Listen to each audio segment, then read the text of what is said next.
Bien-aimés dans le Seigneur, nous sommes là pour aider les uns les autres à être bien éclairés sur l'identité de notre Seigneur Jésus-Christ.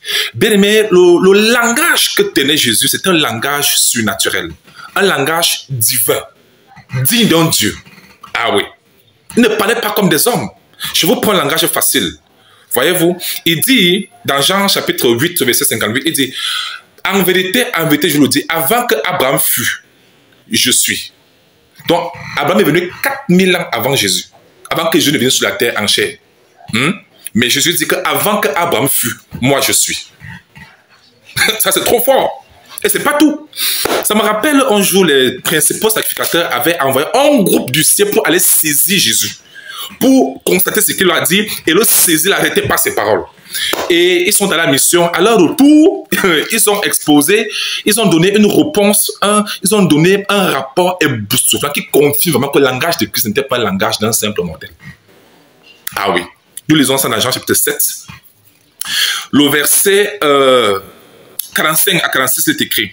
Ainsi les huissiers retournaient vers les principaux sacrificateurs, les pharisiens, et ceux-ci leur dirent, pourquoi ne l'avez-vous pas amené? Le verset 46, les huissiers répondirent, écoutez la réponse, mon Dieu, le rapport des huissiers. Jamais homme n'a parlé comme cet homme. Et qu'il maîtrisait les dires des hommes. Il savait bien faire la différence entre la parole des hommes et la parole de Dieu. Ils disent que non, jamais un homme n'a parlé comme cet homme. En autre terme, il n'y a que Dieu pour parler comme ça. Ah oui. Ah oui. Jamais homme n'a parlé comme cet homme. Ça veut dire que ça, c'est un homme. Ça, c'est quelqu'un à part, unique à son genre. Ça, c'est quelqu'un. C'est vraiment Dieu fait homme. Regardez un peu un cas. Vous allez bien comprendre. Dans Jean chapitre 5, le verset 25, il est écrit, Jésus parle. En vérité, je vous le dis. Je crois avoir déjà expliqué cela. Ça, c'était pour accomplir ce que Dieu avait annoncé par les prophètes Ésaïe 45, du verset 22 à 23, pour prouver que c'était le Dieu qui parlait là, c'est lui ici. Il utilise le même langage. Dieu avait dit que la vérité sortira de sa bouche, et que les gens se tournent vers lui, et qu'il jure par lui-même. Et c'est exactement ce que Christ dit ici là. Lui qui est la vérité, jure par la vérité, jurant par lui-même. Et la vérité sort de ma bouche, comme Dieu l'avait annoncé. C'était pour l'accomplir, on a vu ça. Maintenant, ce n'est pas ça qui veut toucher aujourd'hui. J'aimerais qu'on suive, on regarde la suite. Il dit, en vérité, je vous le dis, l'heure vient et elle est déjà venue. Remarquez cela. L'heure vient et elle est déjà venue. Regardez cette expression-là. Remarquez bien cette expression-là. Dans Jean chapitre 4, verset 23, même Jésus utilise la même expression. Il dit, l'heure vient et elle est déjà venue. Où les vrais adorateurs adorant le Père d'esprit vérité, c'est là les adorateurs que le Père demande. Donc vous voyez qu'il utilise l'expression l'heure vient et elle est déjà venue.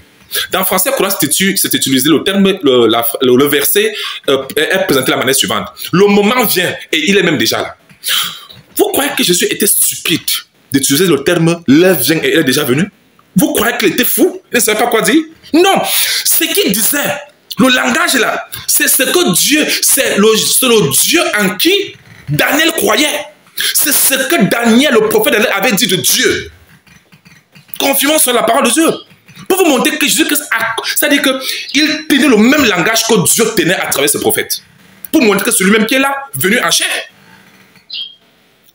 Lisons ça. Daniel, chapitre 2. Les versets, lisons, versets 20-21. Écoutez. Daniel prit la parole et dit. Ça, c'est le prophète Daniel.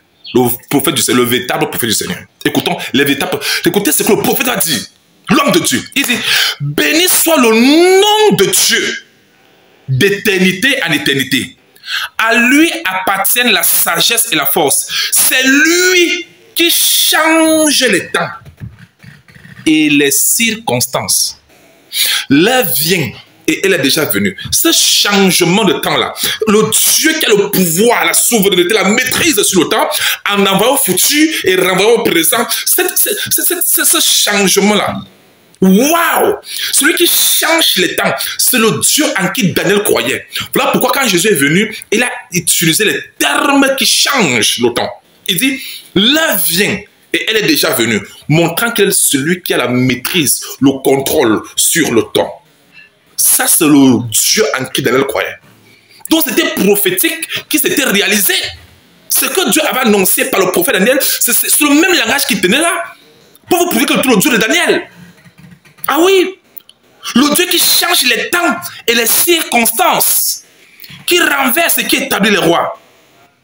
Voyez-vous? Donc, pour montrer, il dit, qui donne la sagesse aux sages et la science à ceux qui ont de l'intelligence. Donc, vous voyez donc que Dieu de Daniel, Daniel dit que Dieu change les temps et les circonstances. Voilà donc Jésus qui vient parler de l'un vient au futur. Maintenant, il ramène, et est déjà le Kairos, ça s'appelle le Kairos. Le Dieu du Kairos, c'est Dieu.